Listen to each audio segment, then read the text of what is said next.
The sky had the flat, heavy stillness of a courtroom before the judge enters. No horizon, no color, only a stark field of light and a throne set where nothing else dared stand. The ground beneath it wasn't earth as we know it. It was bare, without a seam, like all the usual places had been cleared away, faces turned upward from every direction, crowds layered back into a distance that didn't end, men and women from every age, soldiers with old campaign dust in their hair, children pressed close to the ones who raised them, kings who once rode with banners and the ones who had no names carved on any stone at all. There was no wind, there was no hiding. When the presence settled over the scene, it wasn't heat or cold, it was authority, undeniable, unavoidable, final. A voice that needed no microphone called the court to order. Books were brought forward, not thin files but heavy records that made the air feel thicker as they opened. Another book arrived, held apart as if by its own weight. They said it was the Book of Life. The rest contained the story of everything else. No one argued about jurisdiction. No one had a lawyer. There was only truth, and the one who sees to the bottom of it. The sea yielded its dead first, a long narrowing that became faces and then bodies, people walking in out of the deep with eyes squinted against the light. Graves gave up their last claims. Even those who had been lost without a mark to find them stood there as if called by name. There were no uniforms to separate the powerful from the powerless, no trophies, no chains, only the record of what each person had done and the one who would read it without hurry or prejudice. Names were read. A life came forward. Nothing performed. Nothing spun. The facts stood on their own.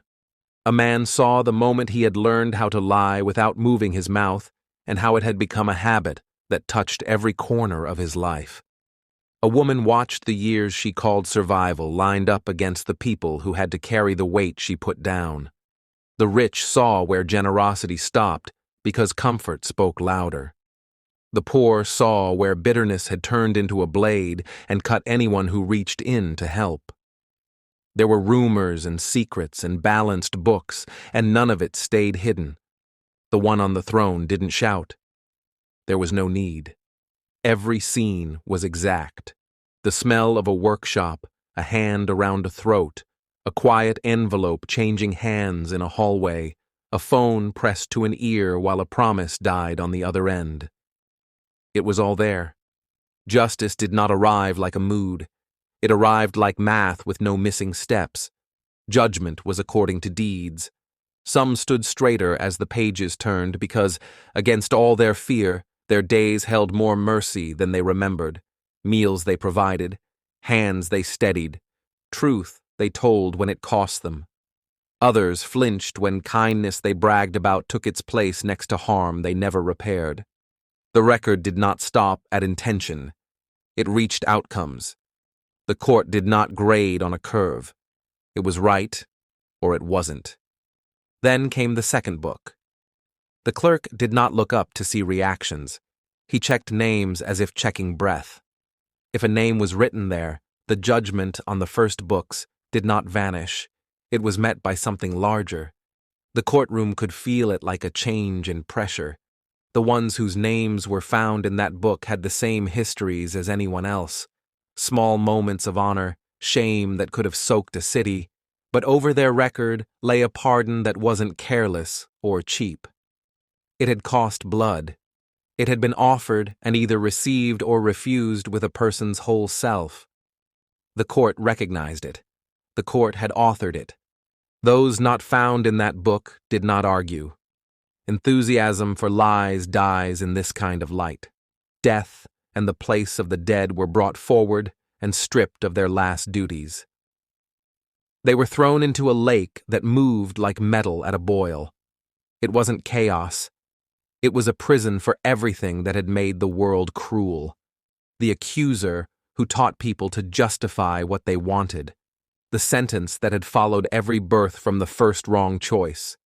The long pressure of decay that had bent every back and dulled every eye. All of it went into that fire, locked away from the living. The second death was not a scare word. It was the closing of a door that had been open since the beginning. Silence followed, a clean, unfamiliar kind. The judge who had ruled did not step down. He spoke again. It sounded like the first day of anything. A new heaven and a new earth appeared. Not an idea, but a place you could point at and measure if you needed to. The old sea that had carried so many losses was gone. A city came down out of the sky, bright with stones and metals that told you value without anyone bidding on it. Its walls were thick. Its gates stood open. There were no sirens. There were no locks. The voice that called the court now sounded like a father in a doorway, telling the whole house dinner was ready and no one was missing.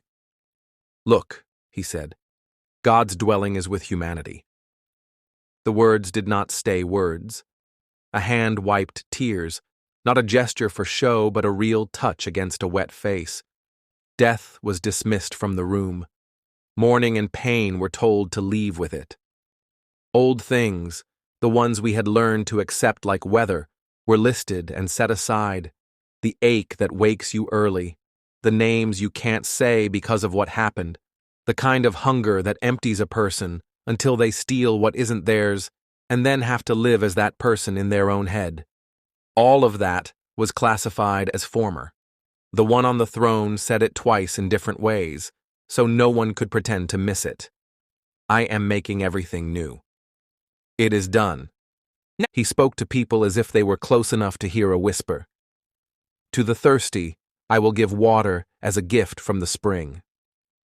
That promise found everyone who had ever looked up at a ceiling in the dark and asked for relief they didn't know how to deserve.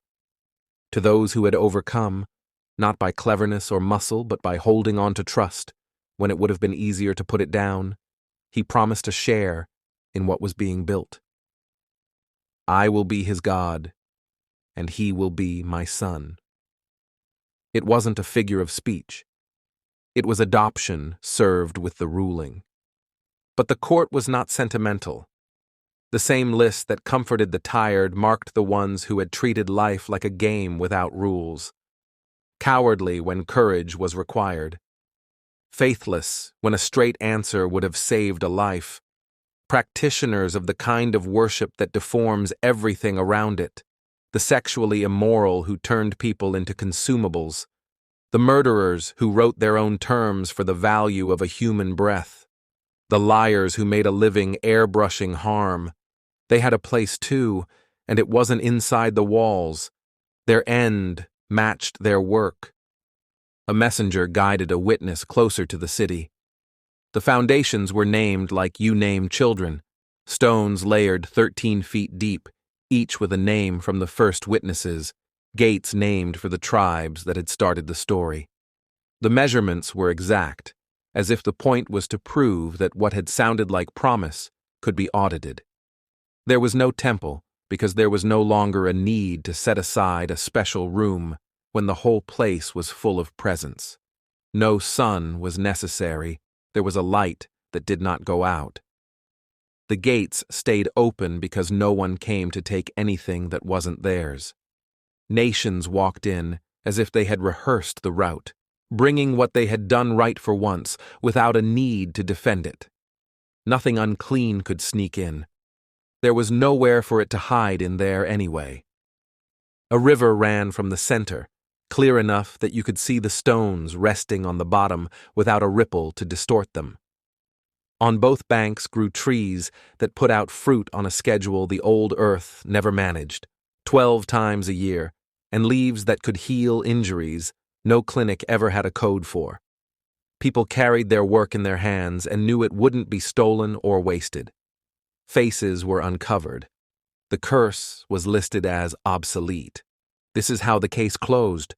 A judge with all facts in order, a review that missed nothing, a sentence that fit each life without exaggeration, a pardon that cost more than anyone could pay, and yet was offered where anyone could reach it, an end to the tools of harm, and a city where the ones made right could finally live without making anyone else watch their back. You don't have to like courtrooms to be glad for this one. You only have to be tired of a world where the worst people win too often and the best people bury the proof. When it ended, there was no banging of any gavel. There was a gate swinging on its hinges and the sound of steps going in. Thank you for listening to Divine Crime. Subscribe for more true stories from the most dangerous book ever written.